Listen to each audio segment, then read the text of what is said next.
Welcome to Tuesdays with Suzanne. And today I'm going to be speaking about staying the course. 3 weeks ago, we worked with when the world has a lot of confusion in it, when you feel like there's smoke and you can't see what's happening around you. And it gets really, honestly, can get very convoluted and emotional and overwhelming. And then 2 weeks ago, we talked about the idea that at some point, when you have that much confusion and that much smoke going on, the smoke begins to clear. And when it does, the path before you shows up. Last week, we spoke about walking your path and knowing what's yours to do in order to walk your soul's path. This week, we're going to be talking about staying the course, staying on that path, walking the trail that is yours to do. And when to shift, when to stay the course, and how to do so. Okay, so let's drop back inside. Allow your awareness, let your eyes close, let your awareness drop back into your body.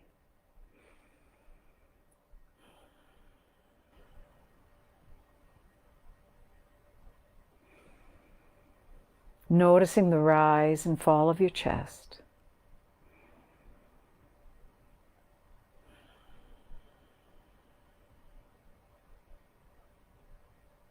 Yeah. Letting your awareness drop on back down into your spine, behind you, and whatever's supporting you. That felt sense of being supported from the back. Breathing into that. Right on down into your pelvis, your sitting bones. Yeah. Rounding the curve right into your legs.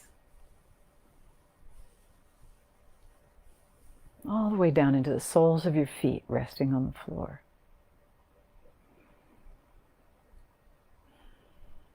Good. Good. Allowing your awareness to drop on down into the earth beneath you. Making a connection with this safe, unconditional resource that's with us all the time. Yeah. The gravitational field of the earth holds us throughout our lifetime. And we're simply making that conscious right now. Yeah. And beginning to allow this connection to feed you, for there to be exchange of energy between you and the earth. And to allow the earth to offer you whatever would nourish and nurture you most in your feet and your legs. Taking a nice easy breath. And breathing in through the bottoms of your feet all the way up into your legs.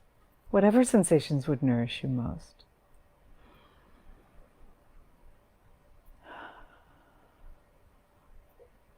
And allowing this flow from the earth to move on into your pelvis and your belly and your low back.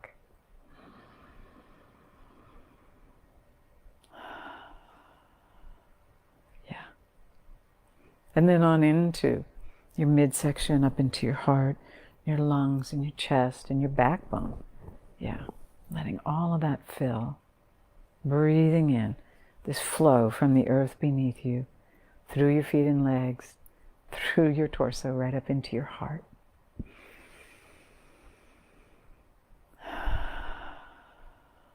Good. Good.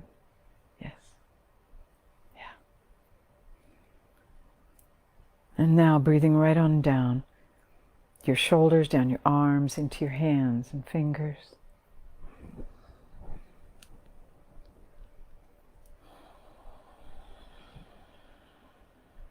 Good.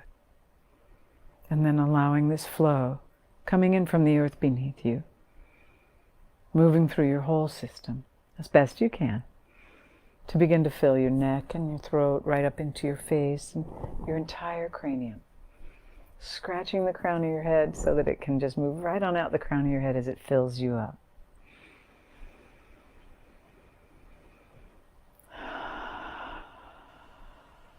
Good. Good. Good. And take a moment now and feel into your path, whatever it is, whoever you are at a soul level. What is your path on the planet right now? We spoke about this last week, talked about it, you explored it, you called in the part of you that is out in the future there somewhere, waiting for you as you walk your path. And today we're going to speak about what happens when you hit a pothole and fall down, or when you're challenged by fear or anxiety, or when loss enters the picture and empties you out suddenly. Yeah. Yeah. So take a moment now and remember, what's your path? Who are you at a soul level? And what does it feel like to be you when you're walking that path at a soul level of who you are?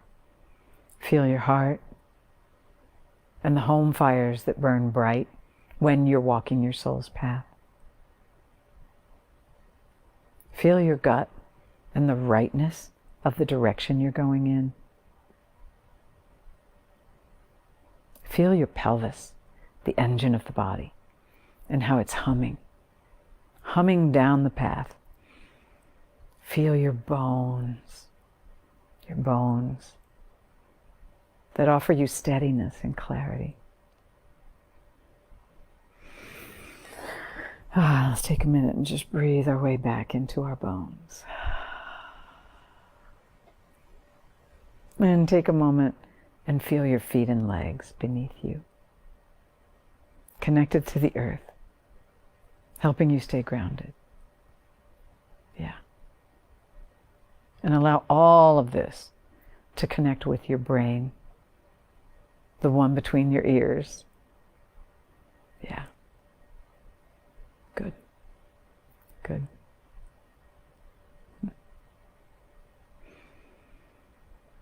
So we're on our path at a soul level. You're walking the path, and a storm comes up, or a chasm opens up in front of you, or a loss occurs that drains you. What can you do to stay on your path, to stay the course? Because your gifts, who you are at a soul level, are important in the world today. Very important. The world has never needed you more than we do right now. The chaos, the fear, the anxiety, everything is calling those of us who care, those of us who hold love and compassion as our guiding light. We are the ones that will be able to hold the space for the world to heal. And when you remember that, it helps keep your home fires in your heart burning. And there are some simple, what's the word I want to use? There's some simple parts of who you are, wisdom areas, if you will, that will help you when you come into the space of confusion or loss or challenge of some kind. Okay, so let's sit with the idea that you're walking down the path that is your soul's path, and you come upon something that feels like a huge chasm. You can't see the other way. You can't see the way to the other side. Yeah. Take a moment now. How do we do this? How do we deal with this?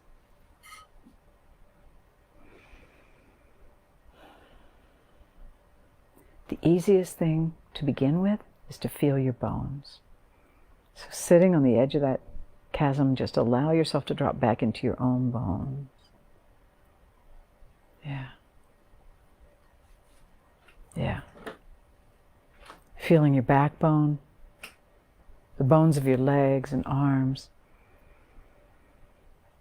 your pelvis, feeling all of your bones and entering your inner sanctum where clarity appears. Yeah. As you get quiet, clarity arrives, and you can see the first step in building a bridge across that chasm. And as you return to meditate, to sit with, to embody in your bones, day after day, the next part of the bridge will become apparent, clearer and clearer.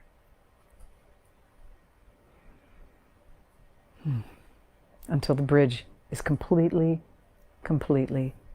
spanning the chasm. And you can stand on it and walk across it, continuing your path. What if you have a loss that's so great that it takes your breath away? Yeah.